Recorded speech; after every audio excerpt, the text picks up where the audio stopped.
The Little Black Dog. Billy Mansfield said that a little black dog followed him wherever he went.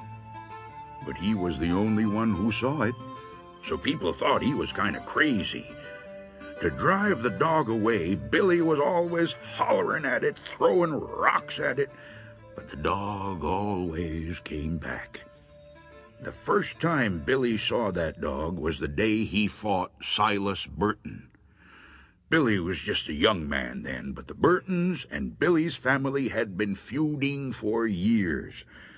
When Billy saw Silas riding toward him, he went for his gun and Burton went for his, but Billy fired first. He hit Burton in the back, knocking him from his horse. Burton's horse ran off and his gun fell where he couldn't reach it. He lay there on the ground, pleading with Billy not to kill him. But Billy killed him anyway. Burton's little black dog was with him when he was shot. The dog kept licking Burton's face and barking and snarling at Billy.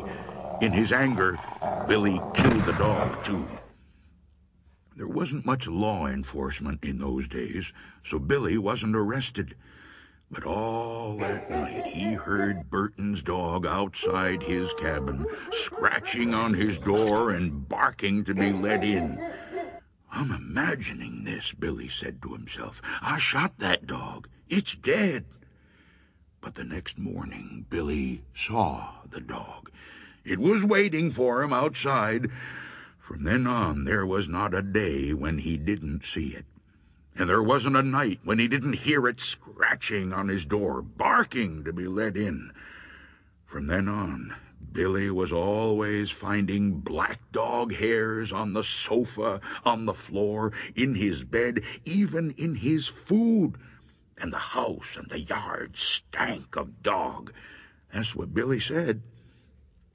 Whenever somebody told him there wasn't any dog to see, he'd say, maybe you don't see it, but I do, and I'm not any crazier than you are." Things went on like that for many years. Then one morning, in the middle of the winter, the neighbors didn't see any smoke coming out of Billy's chimney.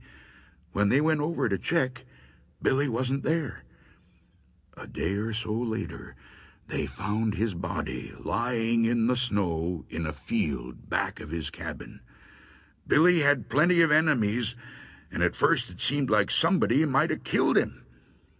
But there wasn't a mark on his body, and there weren't any footprints out there except for Billy's. The doctor said Billy probably died of old age, but there was something odd about his death. When the neighbors found Billy, there were black dog hairs on his clothes.